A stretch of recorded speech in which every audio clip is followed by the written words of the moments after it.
Good afternoon, folks. You're listening to a special podcasting event.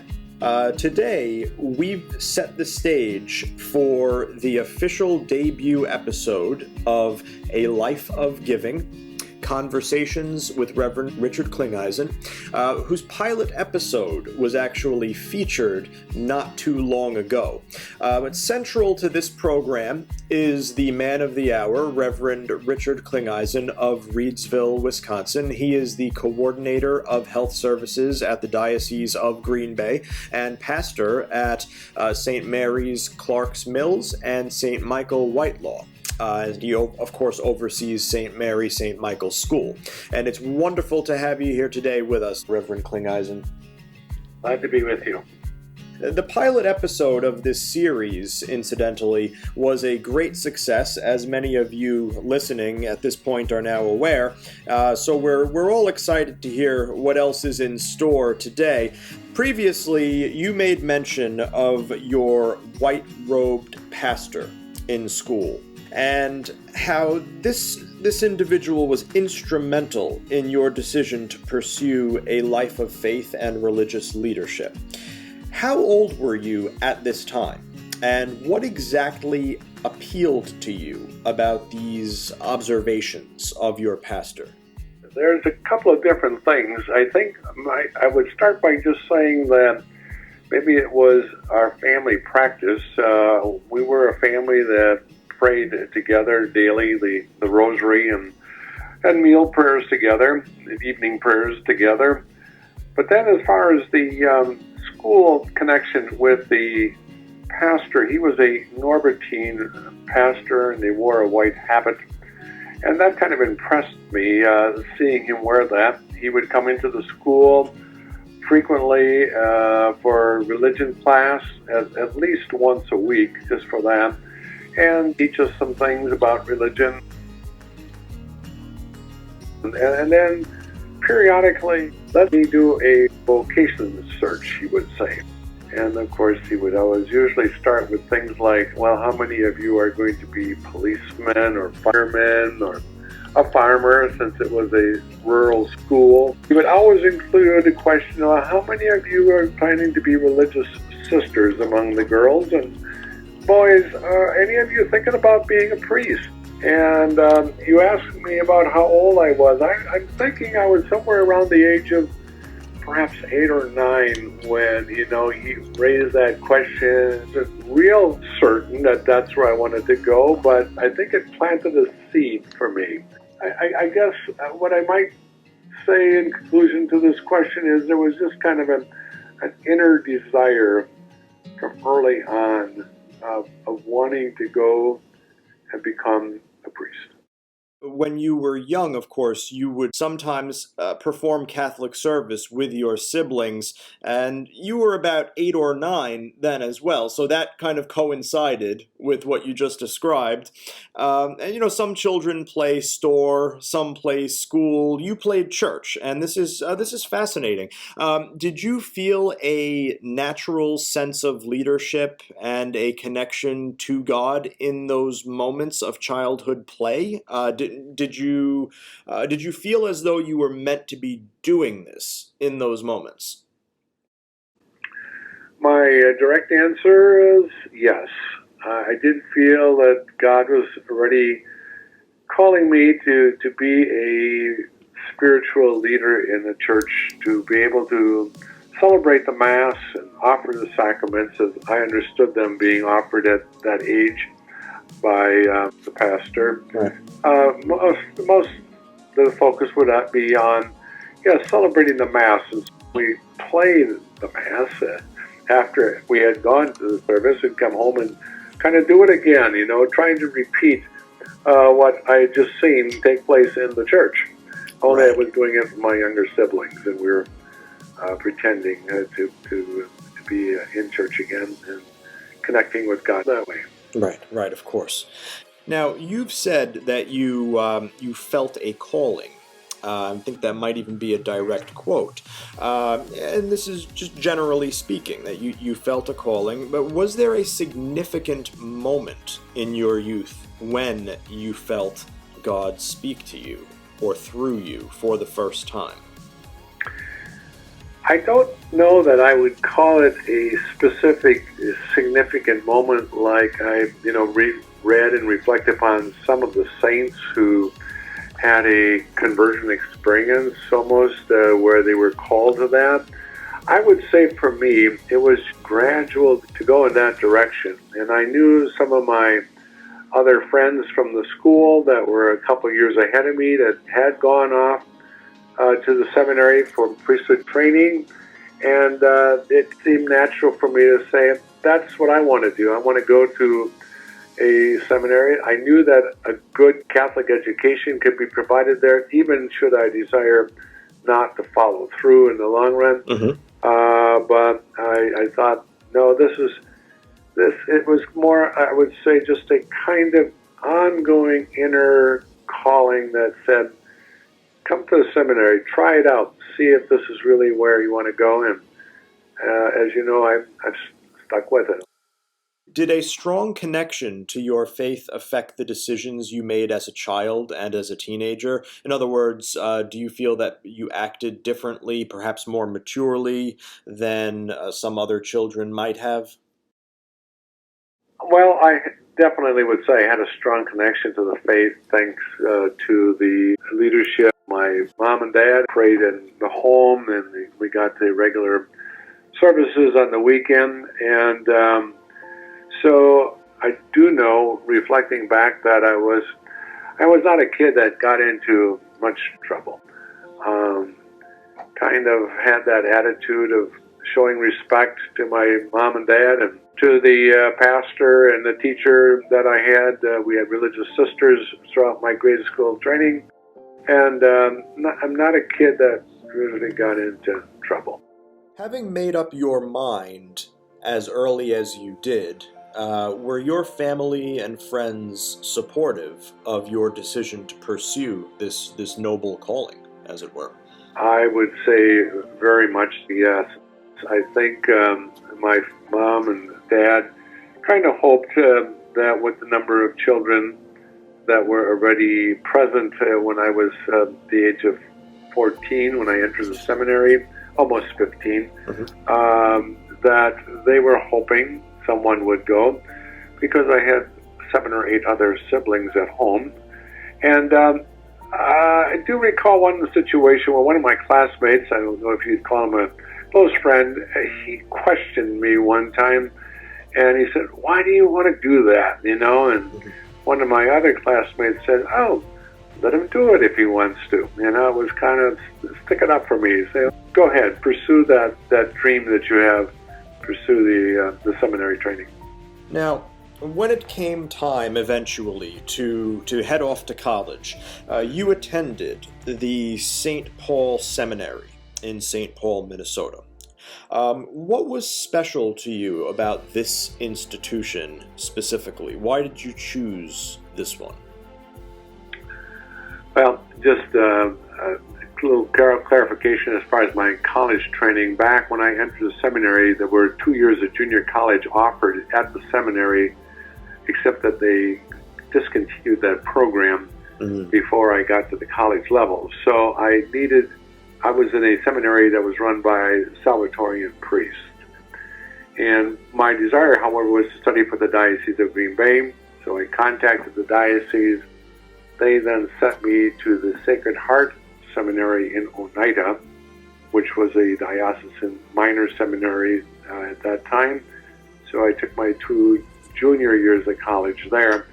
And then the bishop decided to send a number of us, 8 of us, in fact, to the St. Paul Seminary in St. Paul, Minnesota. So I didn't really have a choice about choosing where I wanted to go, as much as the fact that they wanted to divide the class up so we'd have different experiences, because they knew that the seminaries had certain strengths in different areas. So they sent me to St. Paul Seminary in St. Paul, Minnesota, and it was a good institution. So you could say that even though you didn't have a say in it at the time, in hindsight, maybe you would have chosen it again. Yeah. Wouldn't do anything differently. That's correct. Very good, very good. And rather than pastoral studies, theology, and the like, your bachelor's degree was actually in philosophy, if I'm not mistaken.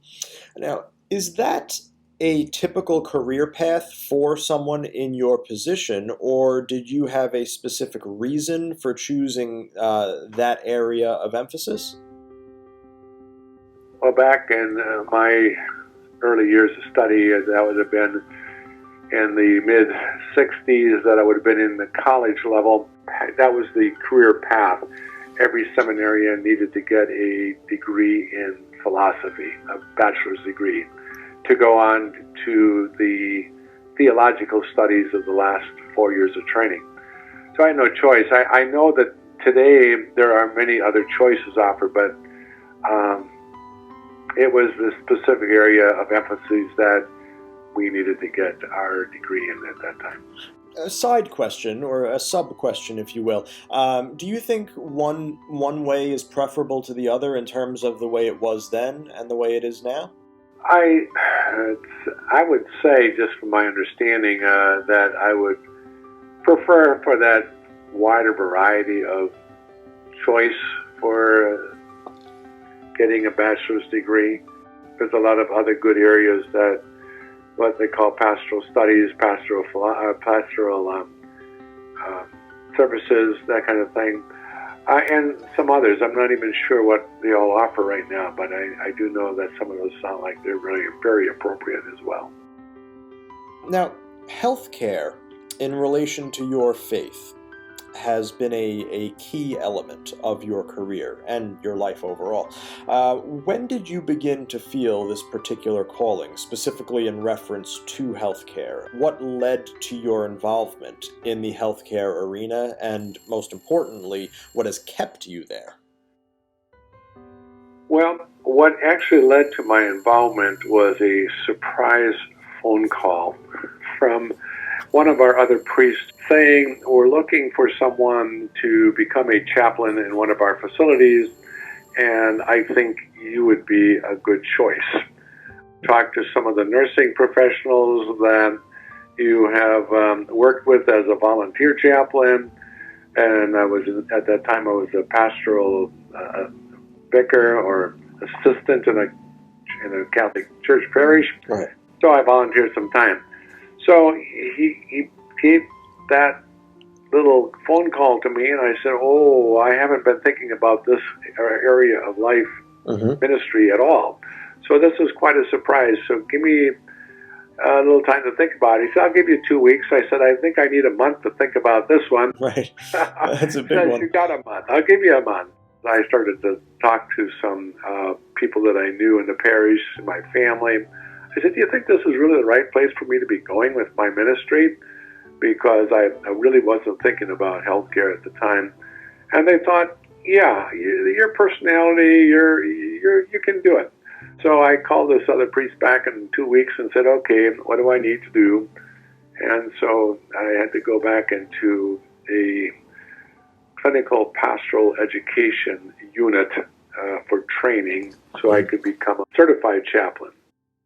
So I did what I needed to do for certification and spent 26 years in a hospital setting as a chaplain. Now, what I most liked about that was the fact that, and what kept me in it, was that I was really given a lot of opportunities, not only to visit the sick and work with our staff, but I had the opportunity to become a leader for several national organizations of healthcare. I got to meet some really nice people. I got to travel around the country at national meetings, things I would have never had the opportunity to do before. And as I look back on that, I said, oh, that was a blessing. I mean, look at all the nice people I've met. Look at all the places I've traveled to. Look at all the things I've learned. And, it's just been very good. And I'm still involved in healthcare as the representative for our Diocese of Green Bay. That's wonderful. You know, a common theme here seems to be you didn't have a choice about the seminary, you didn't have a choice about the degree in philosophy. The healthcare involvement was a kind of strong suggestion. It Right. almost seems as though God really was charting your course. I would agree with that. Yeah, it's being open to the call of the Spirit of God. Where is He calling you? Are you willing to say yes, or are you going to fight it? I guess. And I every choice, every call that I've had so far, I felt really confident. This is where God wants me, wanted me then, wants me now, as the full-time pastor yet of 2 parishes and still connected with healthcare ministry, and I'm happy to be where I am.